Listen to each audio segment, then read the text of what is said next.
Annenberg Media.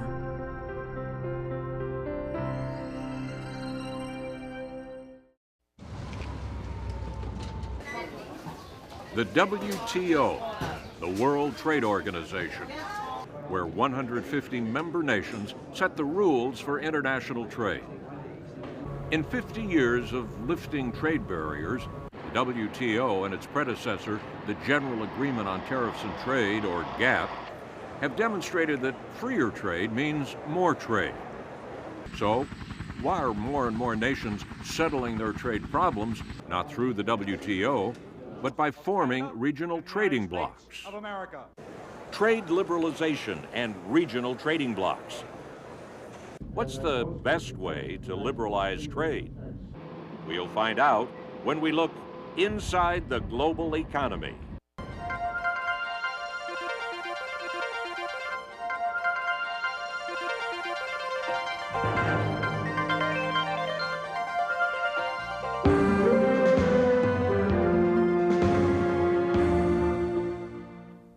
Hello, this is Nariman Baravesh.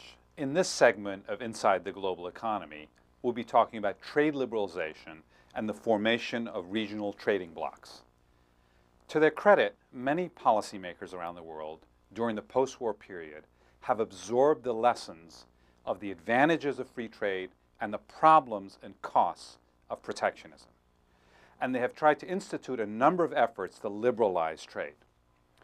We're going to try to answer a couple of questions about this. One, what is the best way to liberalize trade? And secondly, who are the winners and losers as we go through the process of trade liberalization? To answer these questions, we're going to look at a couple of case studies, one from North America and the second from Australia. We'll also hear from a panel of experts who will discuss some of the issues raised throughout this discussion. And in looking at the various attempts at trade liberalization, they tend to fall into two broad categories. The first is a multilateral, non-discriminatory attempt to liberalize trade. What are we referring to here? This is basically an attempt by a very large group of countries to all lower their trade barriers and not discriminate against any particular group and not favor any particular group. So that's a broad-based attempt to liberalize trade. A second approach that has been taken, again, a lot in the post-war period, is a preferential attempt to liberalize trade, which has a regional flavor to it, and in which only a smaller group, not the whole world, but a smaller group of countries are lowering their trade barriers against each other, but keeping them relatively high against the rest of the world. So this has the effect of building a trading bloc that doesn't really encompass a very large group of countries. Let's focus on the first approach. And at the heart of the first approach, or the multilateral approach, is an institution called the WTO, or the World Trade Organization, or its predecessor, the General Agreement on Tariffs and Trade. And under the WTO, what's happened in the post-war period has been a dramatic lowering of tariff barriers. Here we have the average tariff rates imposed by countries starting in the 1940s and ending in the year 2000. And we can see that at the end of the Second World War, average tariffs were about 40% worldwide. Now they are close to about 5%. So this is a very dramatic lowering of tariff barriers. What was the impact of this on world trade? We can see a very dramatic impact on world trade. In fact, from 1950 to 1990, world trade volumes went up 12-fold as a result of this trade liberalization. Let's contrast that with the experience in the 1920s and 30s, in which there was a lot of trade friction, tariff barriers were high, they were raised, in fact, in the Great Depression in the US under the Smoot-Hawley tariff law. And as a result of that, trade stagnated during those decades. But notice, after trade was liberalized, after the end of World War II, we saw this explosion in trade volume. So clearly, the impact of this multilateral approach to trade liberalization has been very positive. Now, at the cornerstone of the WTO is something called the Most Favored Nation Principle, or MFN for short. It's a bit of a mouthful. The basic principle says that if a country A, let's say, lowers its tariff barriers against country B, it also has to lower its tariff barriers to imports from all other countries within the WTO. And the result has been basically that all tariff cuts have been fair in the sense that they have been lowered against everybody. This non-discrimination is part of the success story of the WTO in that it has been done equally and fairly across the board. There's another element of success in the WTO, and that is that the tariff cuts have been reciprocal. When we have cut tariff barriers, let's say against Japanese imports, they have cut tariff barriers against our imports, and vice versa with Germany, Korea, and so forth. So this again has had the impact of being reciprocal, being fair, and so forth. And finally, the idea behind the WTO is also the tariff structure is transparent and everything's on the table and that there's nothing hidden in the way of protectionism and so forth. So from this perspective, these have been the guiding principles behind the WTO. Now the basic rules of the WTO can be boiled down to really three areas. One is no export subsidies. In other words, no country can focus its subsidies on exports, except for agriculture. There's an interesting story behind this, and that is that it was the US that asked for this exception, and the WTO granted it largely because of the clout of the US. But what's interesting is that it hasn't been the US, but it's been Europe that has exploited this particular exception and taken advantage of it, much to the consternation of the Americans. But by and large, the WTO does not allow for export subsidies. A second area where the WTO says is a no-no is import quotas. In other words, a country can't set a fixed number of goods in a particular category, let's say cars or VCRs or whatever, to come into a country. With, again, the exception being if there's something called market disruption, or specifically if there's some kind of an import surge. The concern here on the part of many countries was that there might be dumping, as it were. Dumping occurs when a country, let's say like Korea, sells its VCRs for a lower price in the US than it does in Korea. But again, this is an escape clause that would allow for countries to, in effect, retaliate if they sense that there was some unfair trading or dumping going on. And finally, and this is a very important part of the WTO, is that any new tariff or increased tariff has to be matched by a lower tariff somewhere else. So again, the point being that on average, the tariffs don't go up. They actually go down. So any new tariff has to be matched somewhere else or other by a lower tariff elsewhere. Now, by and large, the WTO has worked very well, as we saw in the initial graphics. But there have been lots of criticisms of the WTO. To begin with, the view is that it's been too slow. The latest round of tariff cuts under the WTO lasted almost 7 years, and most people thought that it was far too slow. They became very impatient with the process. A second criticism is that the WTO cannot handle the changing nature of protectionism. We saw where the WTO has been very successful in lowering tariff barriers, but at the same time that tariff barriers have come down, so-called non-tariff barriers have been rising. These include things like voluntary export restraints, anti-dumping legislations, countervailing duties, a number of activities that aren't classified as tariffs, and the WTO has not been very effective in dealing with these and controlling them. To better understand the frustrations with the WTO and what three countries, the US, Canada, and Mexico, did to counter these frustrations, let's turn to the first case study, which looks at NAFTA, or the North American Free Trade Agreement.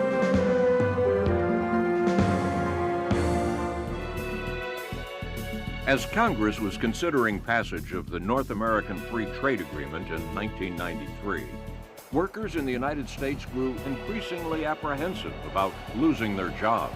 A fierce debate raged in the U.S. over the impact of freer trade between the United States, Mexico, and Canada. Good jobs, rewarding careers, broadened horizons for the middle-class Americans can only be secured by expanding exports and global growth.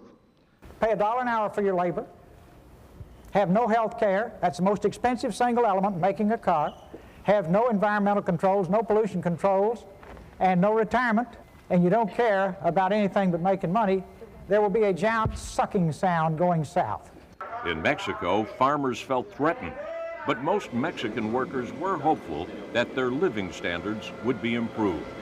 Since NAFTA was signed into law in 1993, has it fulfilled its promise of jobs and prosperity? NAFTA provided that over a 10 to 15-year period, virtually all of the tariff barriers and most of the non-tariff barriers would evaporate. So what you're going to end up with as we go forward is basically an economic region, an economic trading unit between Canada, United States, and Mexico, which will be one of the most powerful ones in the whole world. What has NAFTA accomplished since its inception? 2 companies, one in the United States and one in Mexico, serve to illustrate NAFTA's effectiveness. Kansas City Southern Railroad was started in the late 1800s by Arthur Stilwell. Stilwell's vision was to build a line from the heartland to the Gulf Coast and eventually to Mexico.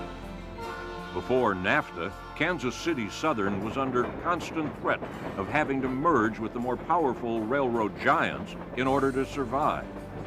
With the implementation of NAFTA, the company saw its opportunity.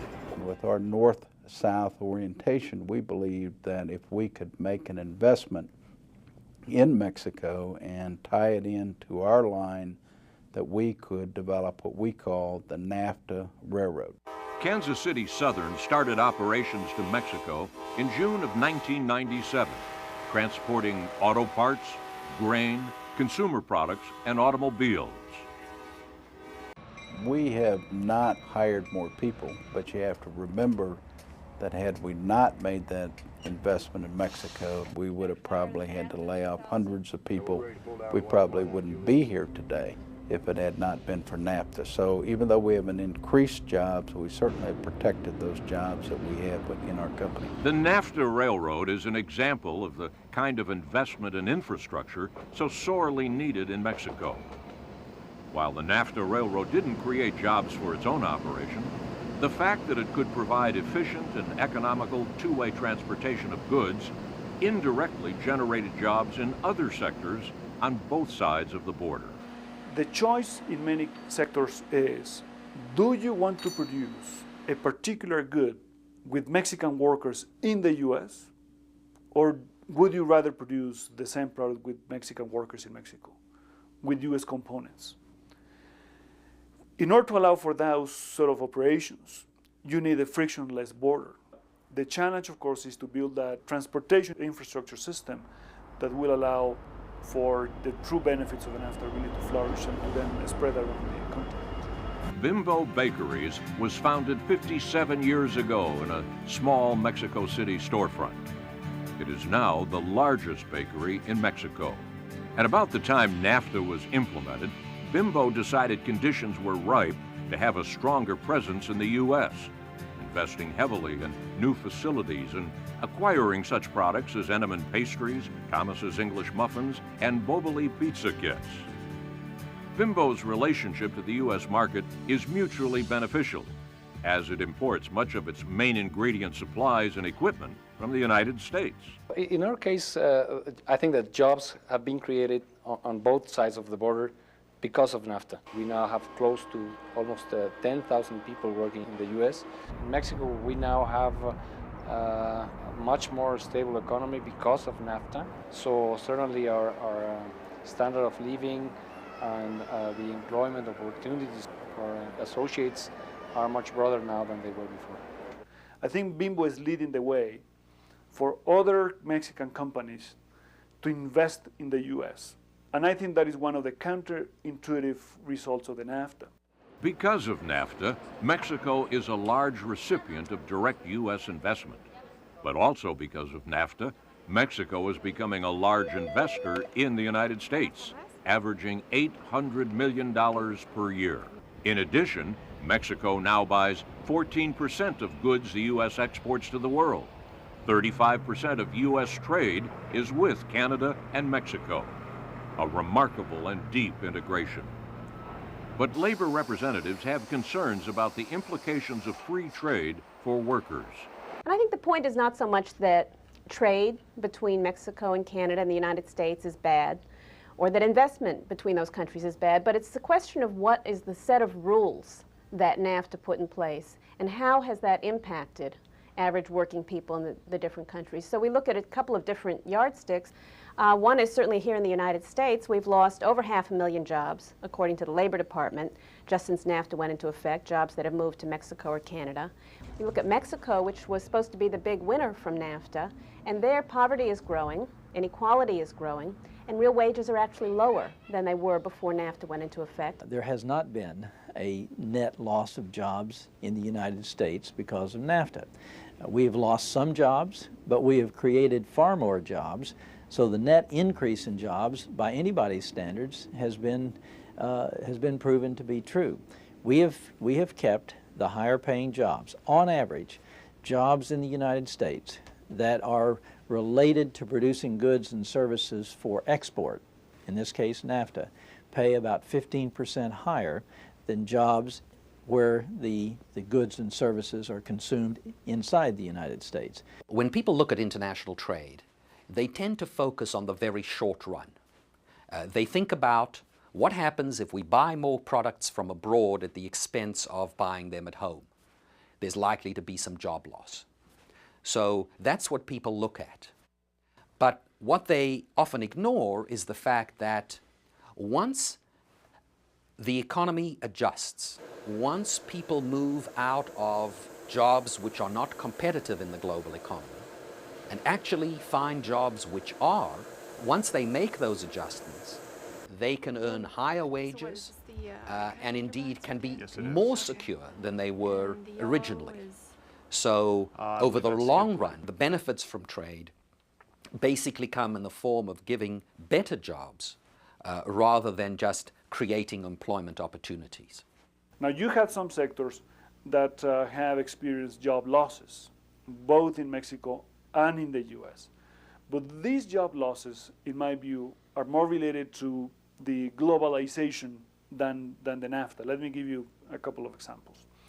You have, for instance, in the US, losing jobs in steel or textiles or apparel. Some of those jobs have actually come to Mexico. And Mexico, we manufacture the final goods that we re-export to the US under the NAFTA. Those jobs, the US was going to lose anyway. The question was whether those jobs would divert to China or Taiwan, or they would come to Mexico. The beauty of the NAFTA was that if they came to Mexico, then they will come with US components. Proponents of NAFTA say that since opening U.S. markets, particularly after World War II, the country has experienced its greatest growth, its greatest improvement in jobs, and enjoyed a higher standard of living. I think NAFTA has been a great success no matter how you measure it. It's been a success in improving the standards of living and creating political stability and openness in Mexico. It's been a success at creating a net new increase in jobs in the United States. It's been a great success in improving understanding between our two countries. Now, where NAFTA and many of these free trade and open market reforms have fallen short is that it has not tangibly benefited enough of the people. Somewhere between 30% and 60% of the people have received no tangible benefits from open markets and from democracies. And that is not sustainable. So, was there a giant sucking sound of jobs going to Mexico, as Ross Perot had predicted? No. Did it create some new jobs on both sides of the border? Yes. The effects weren't huge, but they were positive. Is there more work to be done? Probably. The debate continues. Some time ago, some of my economist colleagues got together in Melbourne, Australia, to discuss regional trade agreements such as NAFTA. They are Richard Snape of Monash University in Australia, Hervé Torres of the International Monetary Fund, Rachel McCullough of Brandeis University, and Magnus Blomström of the Stockholm School of Economics. Let's hear what they have to say. Richard Snape, why do countries get into trade agreements in the first place? Well, one can ask why, if a government wishes to reduce its trade barriers, why doesn't it just go ahead and do it? Why does it need to enter into agreements with other countries? And I think there are two categories of reasons. One is so that it can constrain the trade policies of other countries by entering into an agreement with them. And the other is for its own domestic political reasons and domestic political and economic reasons. Obviously, if a country can get other countries to reduce the barriers at the same time, and that's much better than just reducing their own. As to their own political reasons, there will always be pressures within a country not to reduce barriers. And of course, if a country can get a group, can in fact enter into commitments to other countries, then it can resist those political pressures in And itself. those political pressures are interesting. Rachel, how much of a factor do those political pressures play when it comes to trade agreements? Political factors are enormously important, and in the industrialized countries we have elected governments, and the top issues in elections can often be trade issues. So they certainly can't be ignored. One of the real advantages of a trade agreement as opposed to unilateral move to open up markets is that it appears to the public that we are getting something extra. The gains from trade are sometimes slow in showing up and may show up in unexpected places. Yet the gains from having new markets instantly available are clearly apparent on day one. So that makes it, from a political point of view, much more attractive. But there's another advantage that's really an economic advantage, and that's that when we open up our markets, we must go through an adjustment period in order to fully take advantage of the new situation. That adjustment is eased when others are opening up their markets to our goods at the same time, so that at the same time that resources have to be pushed out of our liberalized sectors in order to make room for imports, those same resources are being pulled into the expanding export industries, into those new markets that have been opened up by the agreement. Regarding the political concerns, it is very interesting to know that some years ago, let's say 20 years ago, people in developing countries were very, they fear going into free trade zone with other countries, especially developed nations. So in Mexico, for example, people didn't want to be part of a trade agreement with the United States. And then, now it's the opposite, or it was the opposite in some way. So is it directly linked then to, in terms of becoming part of trade agreements, actually opening up your economy to the world? That's right. And it's a global tendency, it's a global trend, which every nation is now, in a way, obliged to follow. As you have bigger trade zones, other countries may be in a situation of disadvantaged situation if they don't do it, because then they have more restriction than the other. This is why there is a kind of competition all around the world, everyone trying to create a greater, a bigger trade zone. You have that going on in Europe, in North America, South America, Asian, everywhere. But that's a problem, isn't it, with agreements which are only on a regional basis. Yeah. But they are, in fact, tending to discriminate against other countries. And countries maybe feel forced into these regional trade agreements, even if they would perhaps rather not be in it, simply to stop being discriminated against. And we've got this tension here between a sort of global multilateral liberalization on the one hand and these regional restricted agreements on the other.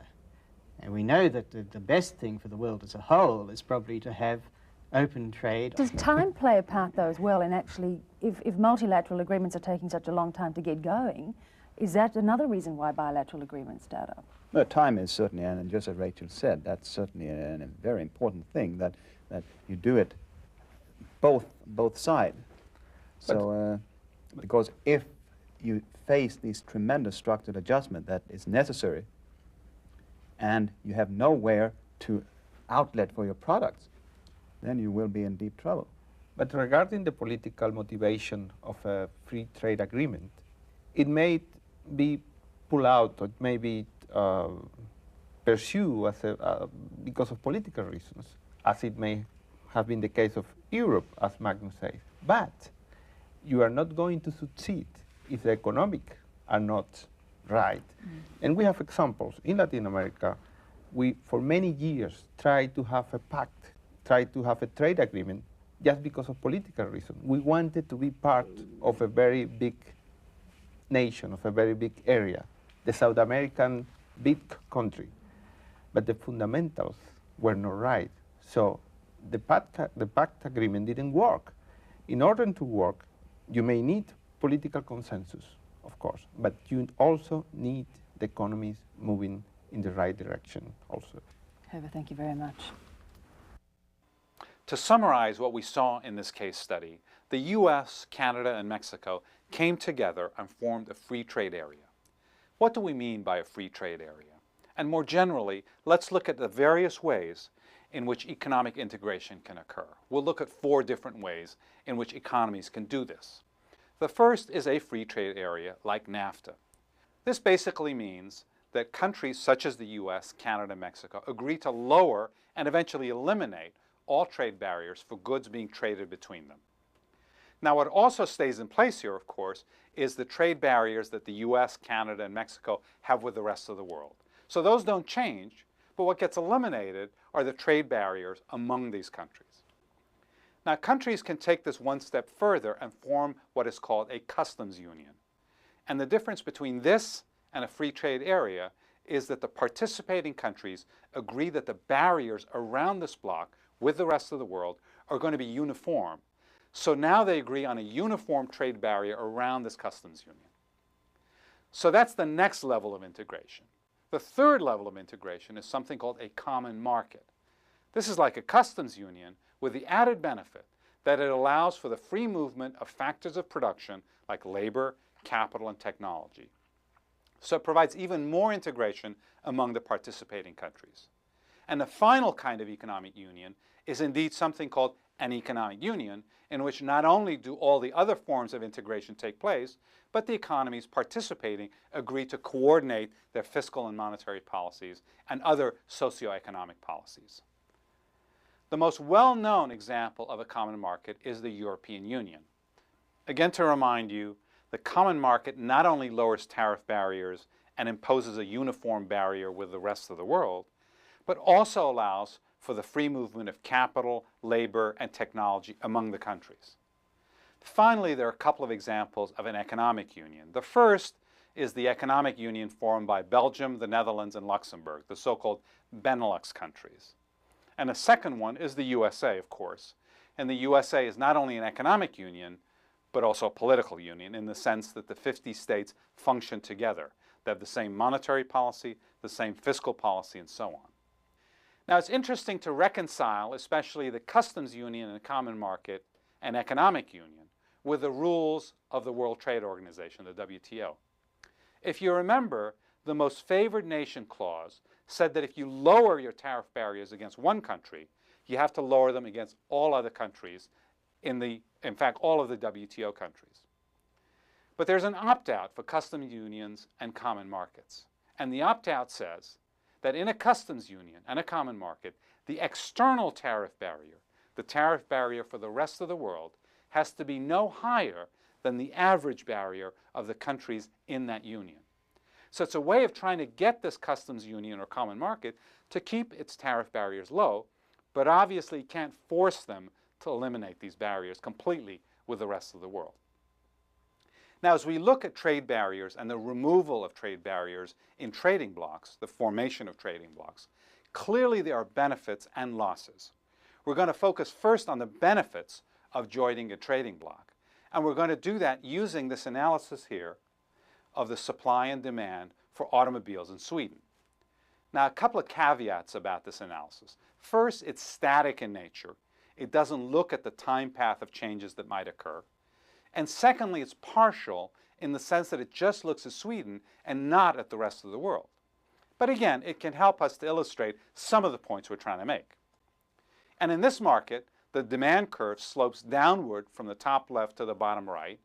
And basically, it says that as the price of automobile goes up in Sweden, the consumption of automobile sales goes down. The supply curve slopes upward from the bottom left to the top right, and that says as the price of autos goes up, the production goes up. Now, in this example, if free trade were to work, then indeed what would happen is that the Swedish auto manufacturers, Saab and Volvo in this case, would produce 10,000 cars. And the remaining amount of cars coming into Sweden or being bought in Sweden, 20,000 cars, would be imported from, let's say, Germany, BMWs and Mercedes. So if free trade was allowed to function, many German manufacturers would actually be lower cost producers than Volvo and Saab. So free trade would allow for the importation of 20,000 cars. However, what this example is looking at is that a situation in which Sweden has imposed, before it joins the European Union, a $1,000 tariff on imports of cars from Germany. So in fact, the price of cars is not $8,000, as it might be under free trade, but $9,000, which is the free trade plus tariff. So in this instance, the imports of cars is reduced. The price goes up from $8,000 to $9,000. Production goes up because the price has risen, so now producers in Sweden are willing to produce more. Demand has gone down because cars are more expensive, and so the imports have actually shrunk as Sweden has imposed the tariff. Now, what we're going to look at is the impact of Sweden removing that tariff as it joins the European Union. And just as a reference point, let's just assume that the price of German cars coming into Sweden is lower than price of any competing cars coming from other countries, let's say like Japan. This clarifies the analysis, and we'll come back to this in a couple of minutes. So what happens in this instance? Well, as Sweden removes the tariff on German cars, what happens is the price of cars in Sweden drops by $1,000, which is the amount of the tariff, so that the price goes down from $9,000 to $8,000. Consumers benefit tremendously. They can buy more cars at a lower price, and their gain is shown in the shaded area on this slide here. There are two losers in this situation. The first are the car producers, Saab and Volvo. Prices drop, they sell fewer cars, they produce fewer cars. And so clearly there's a loss here because they're earning less, and so their loss is shown in the shaded area in this graph. There's another loser in this situation, and that's the Swedish government. It's eliminated its tariffs on autos, so its revenues from tariffs have gone down or have completely vanished in this particular case. So there's a second loser. And that's what's interesting in this example is that the gains of the consumers from the lower prices and the greater volume is greater than the loss, the combined loss of the producers and the loss of government tariffs. And so the net gain is shown in the two triangles on this graph. Let's see if it can explain what's going on here. This is the trade creation that occurs when tariffs are lowered. It means everybody gains on average. In other words, the Swedish economy as a whole gains. There are clearly some losers and winners, but the net effect on the Swedish economy is very positive. This is another way of saying that trade is a non-zero-sum game. So the net effect of lowering tariffs is to have a very beneficial impact on the Swedish economy. And these two triangles on the slide measure that net gain. As we said earlier, there are some losers. In this case, the government and the producers, the car producers, Saab and Volvo. But Sweden as a whole gains because the consumer gain more than offsets the loss of the producers and the government. So this gives you a sense here, then, of the static gains from joining a free trade area or a customs union. As I said, this is referred to as trade creation. So these illustrate some of the static gains from entering a trading bloc, in this instance, Sweden entering the European Economic Community. However, there are also dynamic gains that come from a country like Sweden joining the European Economic Community. The first is increased competition. For example, in our example here, Volvo and Saab, Swedish car manufacturers, as they become integrated into the European community, will have to compete more effectively. And this will make them more efficient, it will lower their production costs, and there are tremendous gains that come from this. The other is that Volvo and Saab will now have a much larger market area, and they can enjoy economies of scale with having access to a larger market. In fact, that was a primary reason why Canada agreed to join NAFTA, because it gave Canadian companies access to a huge market, mainly in the United States. And finally, entering a free trade area or trading bloc can provide tremendous stimulus to investment insofar as companies who are looking at the improved growth prospects will begin to invest heavily in terms of equipment and other aspects of research and development. And it also has the added benefit that companies outside of the bloc, foreign companies, will start to invest in the country too as they look at the growth opportunities that, let's say, Volvo or Saab can enjoy. Now, not everything is positive. Not all the outcomes of joining a trading bloc are positive. In fact, there's something called trade diversion that can occur when a country joins a trading bloc. And to illustrate this point, let's move on to our next case study, which looks at how Australia suffered when the UK joined the European Union.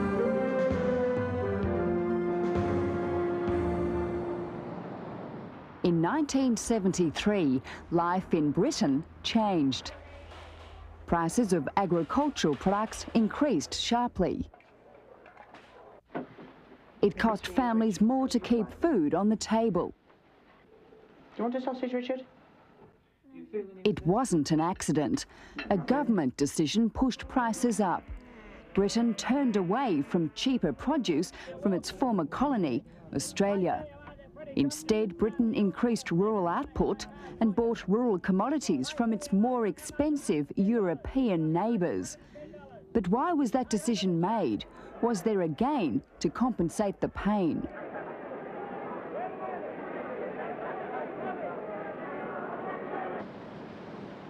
Britain's trading relationship with Australia was bound by the apron strings of empire.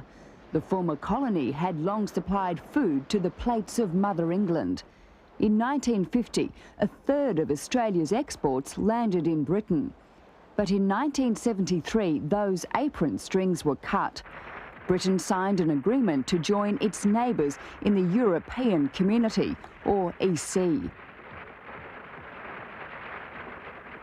It was formed under the Treaty of Rome in 1957. It would progressively eliminate trade barriers between European countries. Goods could cross borders without trade restrictions. The increased trade would bring economic rewards. Britain couldn't afford to be left out. It was the political aspect that Britain wanted to be part of this community that was being formed, wanted to influence things from inside rather than being on the outside complaining. And people believed that this was a positive thing to do at the time. The economics was something that had to be accepted. Those economics hit Australian farmers hard. Their traditional trade with Britain ended almost overnight. In joining the EC, Britain had to comply with its Common Agricultural Policy, known as CAP. The CAP set common barriers to agricultural products from outside the European community. Tariffs and quotas raised the cost of non-EC produce. Australian farmers' preferential access to British markets ended. It was shut out as the United Kingdom fell in line with its European partners. British imports of Australian beef fell more than 75%. The 800,000-tonne annual import of Australian wheat stopped completely. Graham Blight heads the Australian Farmers Federation. We had to go back to square one virtually and say, well, now who are we going to do business with and how are we going to understand them and how will they understand us? So, yes, it was a cultural shock, and our industry suffered a lot during those times in financial terms too, because not only did we lose the market in the UK, we had to then spend money to build up a market somewhere else. British consumers were also paying the price for the change. Before joining the EC, Britain's food bills had been the cheapest in Europe. The Australian product was efficiently produced and comparatively cheap. We should keep with our colonies, our pre-colonies, possibly, but keep together as a unit. This is all wrong. Europe couldn't match Australia's prices. More expensive produce from Europe pushed retail prices up. Dr. David Robertson saw the effects firsthand. prices would be shifted up by about 25% on average. And that was going to mean an increase in the cost of living, the CPI index, by something like 3 to 4%. Britain lost because trade was diverted from a low to high-cost producer. It had to pay more for agricultural goods. But that's only one side of the equation. Trade in manufactured goods from Europe increased significantly. Removing inter-country barriers made them cheaper. Andrew Stokel heads Australia's Centre for International Economics. There's an enormous growth in that intra-European trade. The trade between members and parties in that bloc has grown enormously. And that has an upward effect on the incomes of those countries. Against that, if they've diverted trade from other low-cost exporters like Australia, Argentina or America, say of grain, well then that tends to retard income. And so it's an empirical question. Does the income expanding effect dominate the income retarding effect? Prior to joining the EC, that question wasn't so easy for Britain to answer. The debate raged over whether union would be an economic cost or benefit. Much of the focus was on agriculture. Analysis later showed that British consumers and Australian farmers suffered through trade diversion. But for Britain, the trade created with Europe in manufactured goods helped offset the negative effects. If you view the formation of the trading bloc and what happened on agriculture narrowly, it was probably a minus. If you view it, and it definitely was a minus, if you view it in terms of where Europe has gradually been going as a step towards greater and greater harmonisation, right?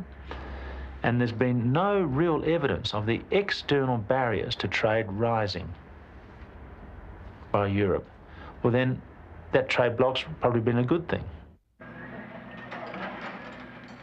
The complex nature of the analysis means there are no hard and fast rules to determine if a bloc is economically good or bad.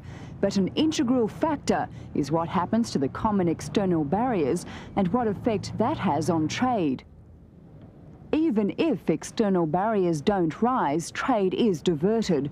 But if they do rise, that diversion is accentuated.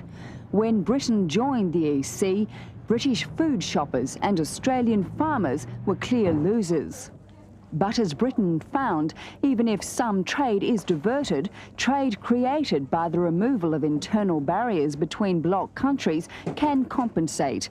It becomes a question of weighing the good against the bad. Let's hear what our panel has to say about the positive and negative effects of trading blocs. Well, of course, we've seen Canada and America enter a free trade agreement, and we've seen the European community form a common market. Magnus, what are the differences? Well, the common market is a more advanced form of economic integration. In the case of the US-Canada, it's simply that each individual country keeps their trade barriers towards the rest of the world. But in the latter case, the European form a common trade barrier around to the rest of the world. But in the European case, it's more than simply trade, because as it has developed in the 1990s, it has also allowed free capital mobility, free labor mobility, and free trade in services, and a few other more things, but that's the four freedoms inside Europe right now. So what are the gains, Rachel? The gains can be allowing greater trade along lines of comparative advantage by eliminating barriers between members of a trading bloc or group, and also to allow fuller scope for exploiting economies of scale. In the Canada-US agreement, that was an important incentive because the Canadian economy is only 1/10 the size of the US. And so Canadian firms were not able to fully exploit economies of scale unless they were guaranteed access also to the much larger US market. On the negative side, any bloc or preferential trading arrangement discriminates against excluded countries. And so in the case of the Australian wheat exporters, that comes out very clearly with the higher external common tariff of the European community. The Australians were out in the cold with an important market having disappeared. That's the key factor. If in fact they are in a generally liberalizing framework, and if in fact they are tending to reduce their external barriers at the same time, then it may be a step towards a more liberal general system. On the other hand, if you take the situation of the 1930s, when in fact there were barriers going up all over the place, and countries were forming trading blocs, preferential trading blocs, and then we had the British system established in 1932, British preferences for the Commonwealth countries. We then had other trading bloc areas established around Germany and around Japan. And these, in fact, were retaliatory blocs, which were in a situation of rising barriers anyway, and fragmented world trade in a disastrous manner. So tit for tat, basically. It's all a question of what framework, whether they can go either way. I think it is in a more liberal framework today than Indeed in the it is. 30s. Yeah, certainly Indeed it is. Yeah. And one way of looking at that is that all these Latin American organizations has also applied for the North American free trade. That's right. So they want to be part of that bloc. Exactly. But we should keep in mind that the ideal is a multilateral framework, and so it's really a second best thing to go into these regional blocs. Can we be sure that, for example, that they won't be set up to discriminate against Japan? But then you have to take into account that there is another phenomenon which is taking place, is that in global terms, barriers are going down because we have things like the GATT or the Uruguay Agreement rounds. So it's not the same context. We have a context today in which, on one hand, you have all these trade agreements, which are regional blocs, but on the other hand, you have made improvement in general barriers, lowering them. And I would say that as an important thing is that, as an historical fact, protectionism has been declining over the time. If you look 40 years ago, there were much more barriers, there were higher import tariffs than today. Well, Herbert, I agree with you about the tariffs, but the multiplication of non-tariff barriers in recent years has been quite alarming. And because they are less transparent, it's not always so easy to say that protection has definitely been going down, and we certainly can point to some industries where it's simply not true. Protection is worse now than it was certainly 20 years ago. I don't want to say 40 years ago. So can we have one without the other? Just finally, Herbert, do they have to coexist together as with multilateral trading agreements as the ultimate goal? I think that we are going through stages, and I'm very optimistic about that. And I think that the tendency is to a freer and global market. And thank you very much.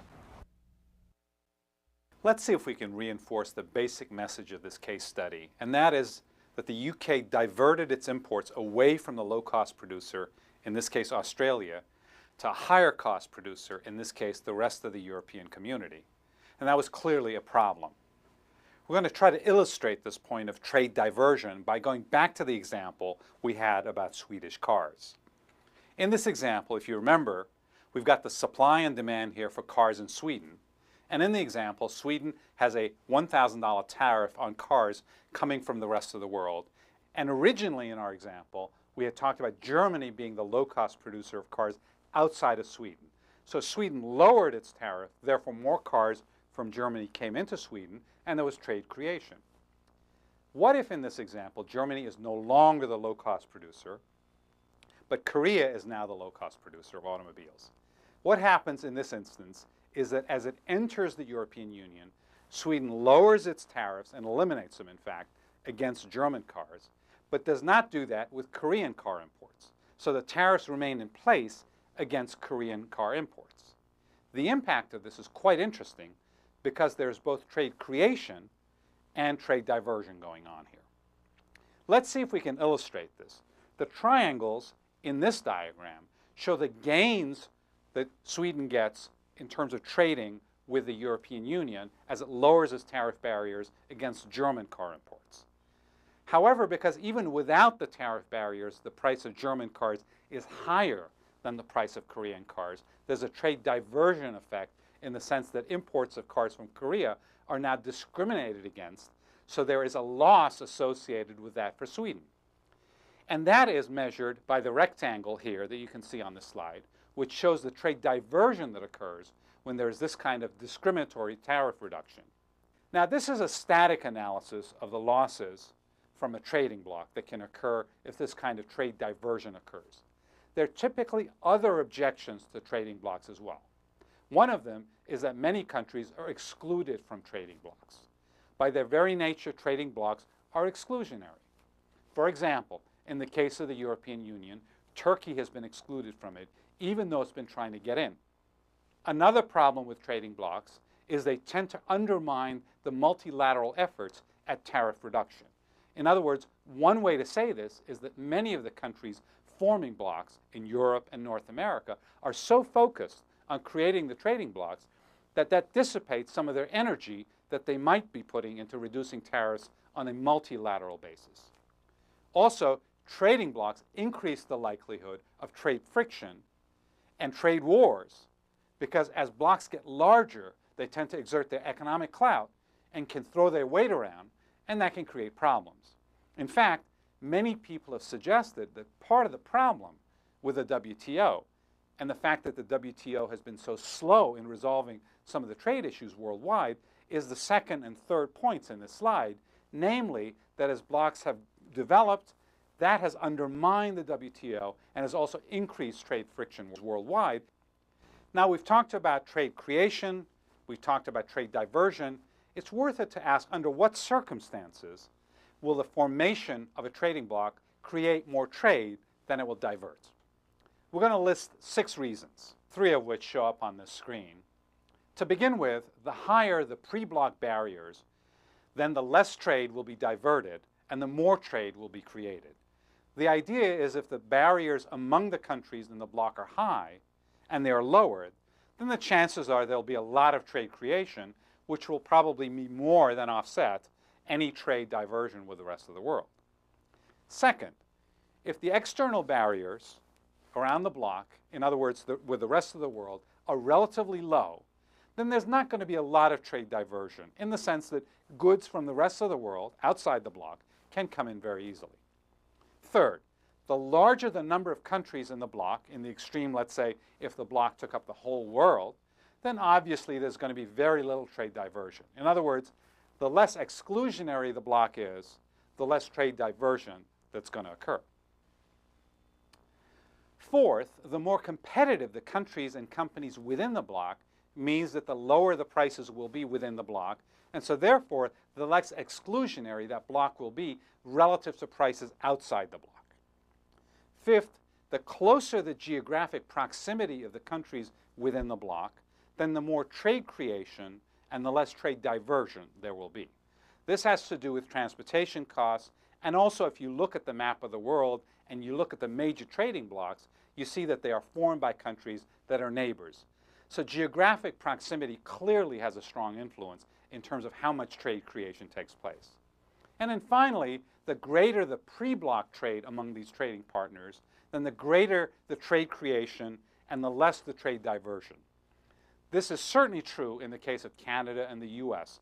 They were each other's largest trading partners before NAFTA, and the assessment is that the formation of that free trade agreement, in fact, did very little in the way of trade diversion and did a lot in the way of trade creation. So what's the bottom line? WTO or blocs? Well, clearly from an economic perspective, the WTO approach, or the multilateral approach, wins hands down because it provides the freest amount of trade for the largest amount of countries. However, from a political perspective, the formation of blocs has gained a lot of support in recent years because of the frustrations with the WTO process. It's been slow. It hasn't kept up with all the changes in the world economy. Another way of saying this is that the best approach, or the optimal approach to trade liberalization, is the multilateral approach, and that the most you can say about the formation of blocs is that it's a second best way to approach trade liberalization. For Inside the Global Economy, this is Nariman Baravesh.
Annenberg Media.